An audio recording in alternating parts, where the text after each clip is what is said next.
Ladies and gentlemen, welcome back to the CSTV. I'm your host, Kathleen Egaltoto, Madam CS, and this is The Striker. Stay tuned and have it raw and real.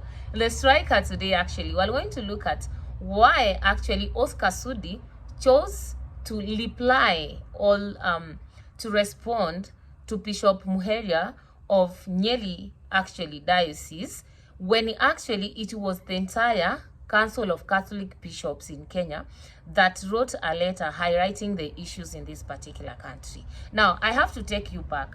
On Friday, the Catholic Bishops of Kenya actually released a letter explaining to President Ruto that all is not well, the country is headed to the wrong direction.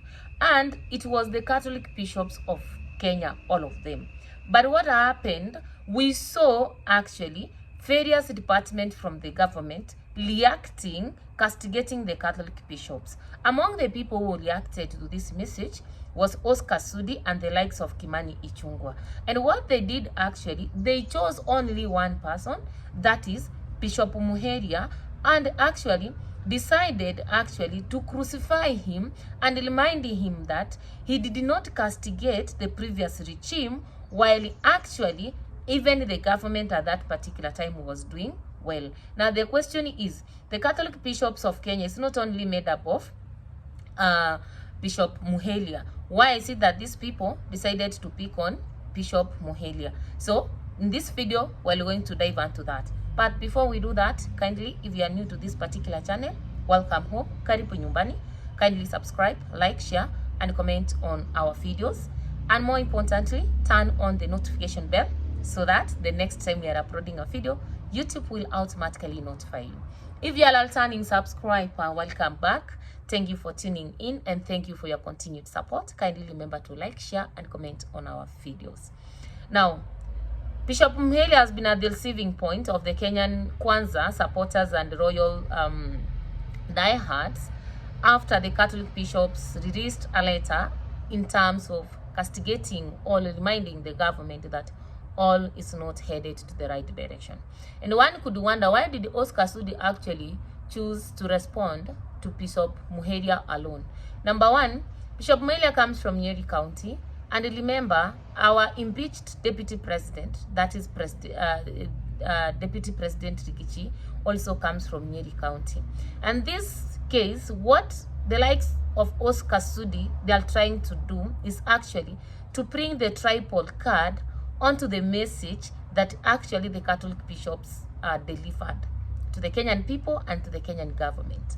It's like, ideally, they are trying to divert from the real issue, you know, and they're playing in aspect of ethnicity so that the Kenyans will say, oh, you know, this bishop is very tribalistic, etc. By the fact that he comes from Nyeri County, and by the fact that Rigathi comes from the Nyeri County, what they are trying to tell us is that now they are talking, always talking, because one of their own had been impeached. And I think from where I stand, that is a very far-fetched thing for the likes of Oscah Sudi to do. Or that is also a very, very far-fetched thing for this Kenyan government to do, because, you know, it was a letter coming from all the bishops. If it were that it was Bishop Muheria alone who stood to say that, then you could have tried to pull that particular ethnic card. But as far as it's the entire bishops of Kenya that actually wrote that letter and addressed the nation concerning the same, no Kenyan will listen to you as far as that particular claim or that direction where you want to go is concerned.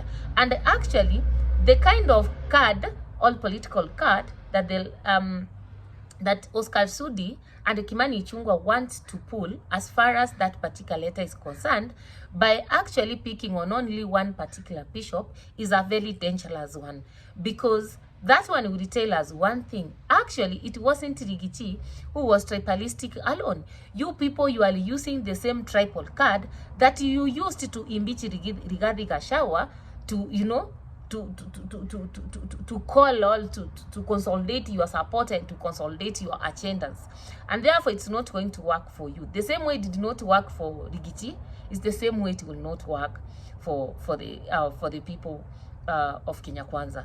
Number two, Bishop Muheria has been among the most focal and critical bishops as far as highlighting the issues in this particular country are concerned. We have seen Bishop Muheria talking about the government and police brutality during the Gen Z Mandamano. We saw him actually telling the government on how the Finance Bill 2024 was not popular among Kenyans and it needed to be done away with. We have seen Bishop Muheria initially coming out and talking about the shift and why the government needs to, make things clear for the Kenyan citizens. Like, literally, we have seen Bishop Muheria talking and actually giving his ideas and opinion about what is happening in the government and calling upon the government to act with responsibility and offer the best for Kenyans. We have even seen him come and telling Kenyans to, to maintain peace and asking the members of parliament and the politicians in this country to maintain peace and to make sure that whatever they do, let them make sure that Kenya remains harmonious. And I think from where I see it, Bishop Muheria can be likened to the likes of Alexander Muge of the 1990s, during Muia's regime, where the church was very, very focal at actually castigating Muia's regime. And I think from where I stand, Bishop Muheria is like Bishop Alexander Muge. And the Ruto is not happy with such kind of bishops who come out actually to talk, about the ills that are happening in the government. And why Ruto is doing that is because he knows very well that the people in this particular country listens to the church more than even they listen to the government. And therefore they know that if the Bishop of Nyeri is actually left to continue expressing himself freely and to continue, talking of what is happening, Kenyan people will, become more and more unhappy with the regime of the time and therefore are not likely to vote in the Kenya Kwanza government in the next general election. Only they are going to make it very difficult for Ruto to rule this particular country. And therefore, they have to keep fighting him. Perhaps he will fear and, keep quiet. Perhaps he will start thinking about what happened to other bishops who were against the church, who were against the regime of the day in the 1990s, and maybe it's like, I don't want to be assassinated, I don't want to be killed, etc., and keep quiet. Whether that one is going to work for the Kenya Kwanza government, I think from where I stand, it's not going to work. For a man who has been speaking even when the church was silent, he will continue speaking. It doesn't matter whether he will speak as a group or as an individual. He has nothing to lose because in any case, his calling actually is to protect the people. And I think he's trying to do his best to do the right thing. And then, number 3, I also feel that actually, there's always a way people react that initially the Catholic Church was the first church to ban harambes and michango by the government politicians, or by the politicians in this particular country. You remember during Gen Z, the Catholic Church hovered a very huge platform in terms of the Gen Z taking on the podiums and actually saying that the Finance Bill 2024 is null and void. We saw the Catholic Church actually castigating the likes of Oscah Sudi, who could go to an harambe with 20 million cash money. So when you look at that particular thing, the truth of the matter is the Catholic Church and the likes of the bishops and the fathers have not been playing well to the tune of the government of the day. And from where I stand, the likes of Oscah Sudi are trying as much as possible to isolate these bishops. Wewe ni mzuri, wewe ni mbaya. The divide and the rule methodology. Where you choose one, you castigate him. So those others will be like, we have not been touched. So you keep on isolating one and one until you finish all of them.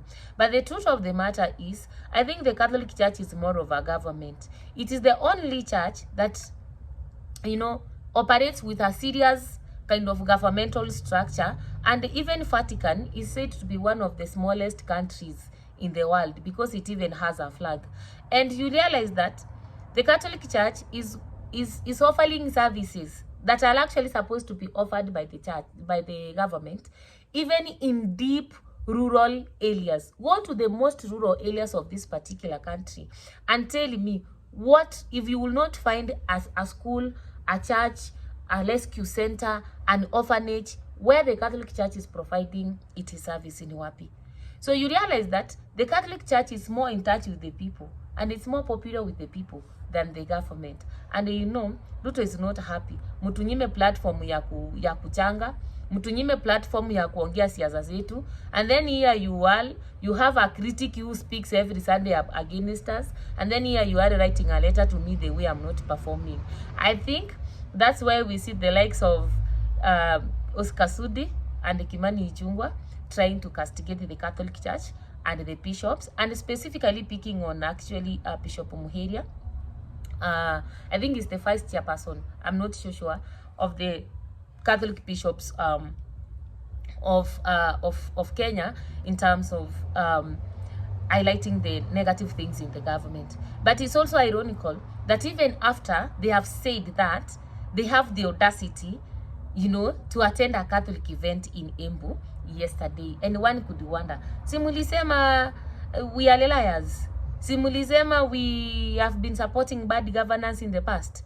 So why did you actually attend that particular event? Why for heaven's sake did we have the Kenya Kwanza administration in that particular event? It was a religious event, so the president could have decided not to come at all. It was not a must that he attend. So why do you attend an event of people who are liars? You know, that one also tells us one thing, that actually Kenya Kwanza government has failed to take up its responsibility as the government of the day, and President Ruto is veering in terms of losing popularity and losing votes, not only in the mountain but also across the country where the church is.